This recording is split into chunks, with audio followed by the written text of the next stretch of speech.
या बातमीपत्राचे प्रमुख प्रायोजक प्लॅटिनम मॉल इंद्रधनु सोलापूर. सोलापुरातील सर्वात प्रतिष्ठित इंद्रधनु सोसायटीचा नवीन भव्य कमर्शियल प्रोजेक्ट आता रेल्वे स्टेशनच्या अगदी शेजारी शहराच्या मध्यवर्ती ठिकाणी. मी राजकारणात अनेक धाडसी नेतृत्व पाहिले. अजितदादांच्या अगोदर बाळासाहेब देसाई म्हणून राजकारणात एक धाडसी नेतृत्व होतं. ते गृहमंत्री होते महाराष्ट्रात. त्याच्यानंतर जर राजकारणातलं धाडसी नेतृत्व असेल तर अजितदादा. पवारसाहेब कायद्याच्या चौकटीत बसून काम करून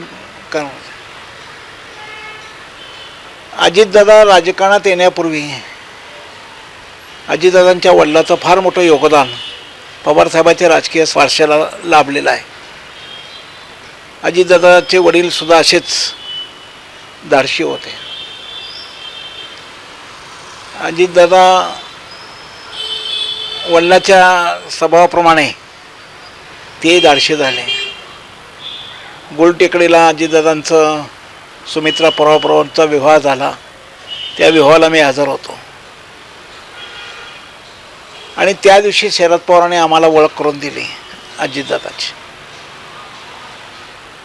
लग्नाच्या बाहुल्यावर शरद पवारांनी मी विनोदभाई शेख, पुरणचंद पुंजाळ, जनार्दन कारंपुरी अशी सोलापूरची पवारप्रेमी मंडळी होतो. त्या सगळ्यात मी लहान होतो.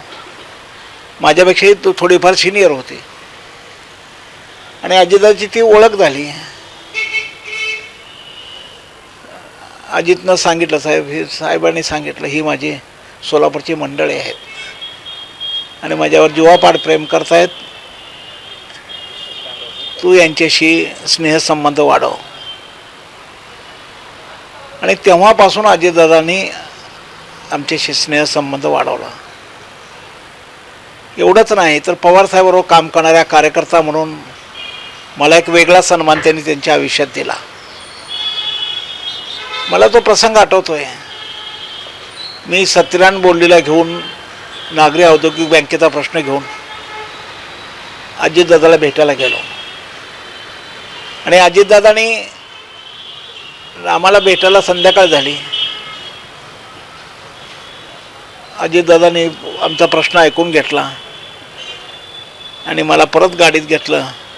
सत्यनारायण बोर्डे महाराष्ट्र बँके, शिखर बँकेवर संचालक असताना सुद्धा पण पवारसाहेबाबरोबर काम करणारा कार्यकर्ता, पवार घराण्यावर प्रेम करणारा कार्यकर्ता म्हणून आणि पवारसाहेबांनी सांगितलेलं ओळख कार्यकर्त्याचा स्नेह कसा वाढवायचा त्याचं ते मूर्तिमंत उदाहरण होतं. मला त्यांनी गाडीत घेतलं आणि सांगितलं, हा तुमचा प्रश्न मी सोडवतोय पण तिथल्या जनतेला पवारसाहेबांच्या बरोबर राहायला सांगा. पवारसाहेबांच्या बरोबर ती जनता आली पाहिजे. पद्मशालीचा पवारसाहेबांनी तिथे सूतमिल टाकले. शारदा सूतमिल आहे, पवार यशवंत सूतमिल आहे. या सगळ्या कामाची त्यांनी आठवण करून दिली. आणि तुम्ही सांगा, साहेबांनी असं महाराष्ट्रभर काम केलंय त्या प्रमाणात साहेबांना साथ मिळत नाही महाराष्ट्रातून. आंध्रात गेलं तर NT रामारावच्या मागं देश उभारला. कर्नाटकात गेलं तर देवीगोंडाच्या मागं देश राज्य उभारलं. पण महाराष्ट्र असा कधी एकत्रित येऊन शरद पवारच्या पाठीमागं उभारला नाही. आणि ते शल्य अजितदादाच्या मनात होतं. आणि म्हणून अजितदादा एका नव्या धडपेनं, नव्या तडपेनं आडवं फाडलं, उभं फाडलं तर माझ्यातून शरद पवार दिसेल असं अजितदादा म्हणायचे. मी अजितदादाचं प्रेमी शरद पवारांच्या प्रती पाहिलं आहे. मला आठवत आहे, मी एका प्रसंगाने शरद पवारांच्यावर कॉमेंट्स करताना महाराष्ट्र प्रदेश राष्ट्रवादी काँग्रेसच्या कार्यालयात माझ्याबद्दल काही कार्यकर्ते सोलापूरची तक्रार करत होते आणि अजितदादा आणि मधुकर पिचड निर्णयाला बसले होते. अजितदादा मला बोलताना म्हणाले, आम्ही पण साहेबाचेच कार्यकर्ते आहोत, आम्हाला पण साहेबाचं बद्दल प्रेम आहे, आम्ही पण निष्ठावंत आहोत. मी अजितदादाला म्हणालो, दादा माझे एक तर निष्ठावंत तुम्ही नाहीत. मी बोलायला आलो, माझं मग काही मी सांगितलं माझ्या निष्ठेबद्दल बोलू नका, माझ्या निष्ठेबद्दल मला रागू नका, पाहिजे तर माझं पद काढून घ्या. शरद निष्ठा ही प्रतिष्ठावंती आहे. अजितदादांनी मधुकर पिचडांना सांगितलं की सपाटीनं सांगा सॉरी म्हणून. असा हा मोठा दिलदार मनाचा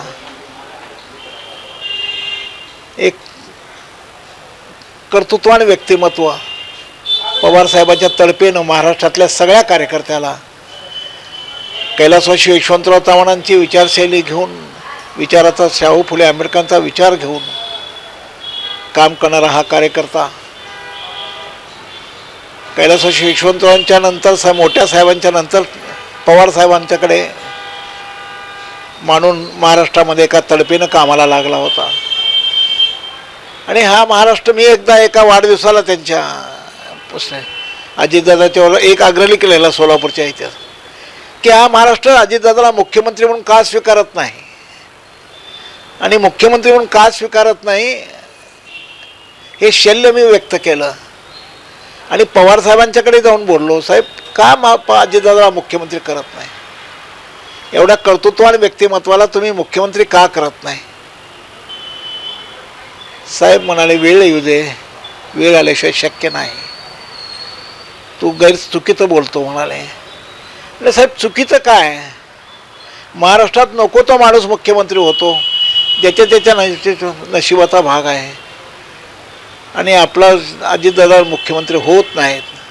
पक्षांतर्गत भुजबळ, पद्मश्री पाटील अशी अनेक रेस होती मुख्यमंत्रीपदाची, उपमुख्यमंत्र्याची.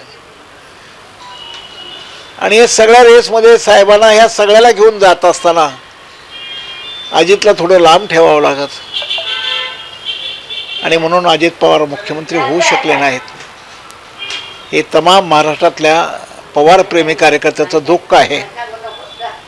आणि हे स्वप्न अधुरं ठेवून हा नेता, जेव्हा लोक म्हणतात अजितदादा पवारसाहेबापासून लांब गेले, अजितदादांनी पवारसाहेबाला सोडलं आणि पक्ष फोडला, पक्ष पळून गेला, हे सकृतदर्शीने खरं आहे. हे सकृतदर्शीने घडलं. राजकारणाचे जे पक्षांचं घडायचं जे माहोळ उठलं, मग शिंदेंचा पक्षांतर असेल, शिवसेना फुटल्याचं असेल, राष्ट्रवादी फुटल्याचं असेल, पण हे पक्षांतर करत असताना सुद्धा त्यांनी पवार साहेबांचा विचार सोडला नाही, कैलासवासी यशवंतराव चव्हाणांचा विचार सोडला नाही. त्यांनी ठामपणे सांगितलं, मी जरी भाजपबरोबर जात असलो तरी मी शाहू फुले आंबेडकरांच्या विचारानेच जाणार. असा हा कार्यकर्ता आपल्या विचारावर ठाम असून राज्याच्या जडणघडणीमध्ये मोठं योगदान देत असताना महाराष्ट्राच्या तमाम कार्यकर्त्यांनी शरद पवारांना सांगितलं आणि तो योग यायला आला. मला दुर्दैव वाटतं, एक 15 महिन्यापूर्वीची घटना आहे हो. माझं पक्षाने तिकीट कापलं, राष्ट्रवादीची जागा घेतली नाही, सोडलं. आणि मी अजित पवारांच्याकडे गेलो आणि अजित पवारांना महिन्यापूर्वी भेटलो, राष्ट्रवादी भवनमध्ये गेलो आणि सांगितलं, दादा सोलापूरपुरतं शरद पवार आणि अजितदादा एकत्र येण्याची गरज आहे. या दोन राष्ट्रवादीचं सोलापुरात युती होण्याची आवश्यकता आहे. हा विचार मांडला आणि पक्षाच्या कार्यालयासमोर उपोषणला बसलो. आणि हा मेसेज मी दिला अजितदादाला आणि शरद पवारांना. पवार साहेबांच्याकडे गेलो आणि सांगितलं, साहेब हे होणं गरजेचं आहे. पवार साहेब म्हणले, त्याला थोडा वेळ लागतोय, जरा थांब. नाही साहेब, आता वेळ नाही, नाही तर महाराष्ट्रात आपण एकटे पडू, महाराष्ट्रात आपण बाजूला सरकू. पवार घराण्याचं असलेलं स्थैर्य आणि पवार घराण्याचा विचार तुमच्या पाठीमागे रेटणारा नेणारा माणूस म्हणून अजितदादा आहे. तर अजितदादासाठीच आपल्याला हे सगळं करणं गरजेचं आहे. दोन्ही पक्ष एकत्र येणं, शक्ती एकत्र येणं ही काळाची गरज आहे. हा विचार 1 महिन्यापूर्वी अजितदादांना आणि शरद पवारांना बोलून दाखवला.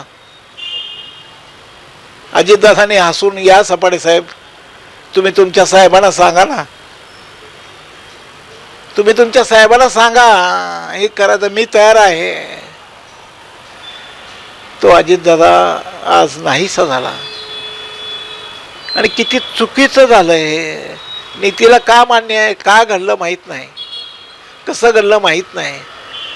परमेश्वर नावाची शक्ती माणसाला त्याचा मृत्यू कळू देत नाही, हेच मोठं परमेश्वराचा रूप आहे. हेच मोठं परमेश्वराची ताकद आहे. माणसाचा मृत्यू जर कळला असता तर खूप काय करू शकला असता माणूस. पण कुठल्याच माणसाला स्वतःचा मृत्यू कळू देत नाही. तो परमेश्वर ही शक्ती आपल्याकडे ठेवतोय आणि ती शक्ती लुप्त आहे. बारामतीच्या भूमीत त्यांच्या कार्यक्षेत्रामध्ये अजितदादांचा मृत्यू आला. ते त्या बारामतीशी, आपल्या मतदारसंघाशी, आपल्या मतदारांशी शेवटच्या क्षणापर्यंत प्रामाणिक राहिले आणि त्या मातीतच ते विलीन झाले. याचा मला अभिमान वाटतो. हा मृत्यू त्यांना त्यांच्या मातीत यावा. मृत्यू हा वाईटच आहे, तो कुणालाच चांगला नाही आणि ते कुणालाही लाभदायक नाही. परंतु मृत्यू येणं हे अटळ आहे. पण या पद्धतीनं मृत्यू महाराष्ट्राने पाहिला नाही. तो पुन्हा असा मृत्यू येता कामा नये, असा होता कामा नये, असं कोणाच्या नशिबी येता कामा नये अशी भावना मी व्यक्त करतो. आणि अजितदादाच्या या निधनानिमित्त त्यांना भावपूर्ण श्रद्धांजली. सपाटे परिवार, मी पवार प्रेमी आहे, पवार कुटुंबियावर प्रेम करणार आहे. शरदचंद्रजी पवार शिक्षण संकुल चालवतो. अजितदादा माझ्याकडे अनेक वेळा एक पवार साहेबांच्या बरोबरचा कार्यकर्ता म्हणून पाहतात आणि मला प्रेम देतात. त्या अजितदादा खऱ्या अर्थाने अमर आहे, अमर आहे, अमर आहे.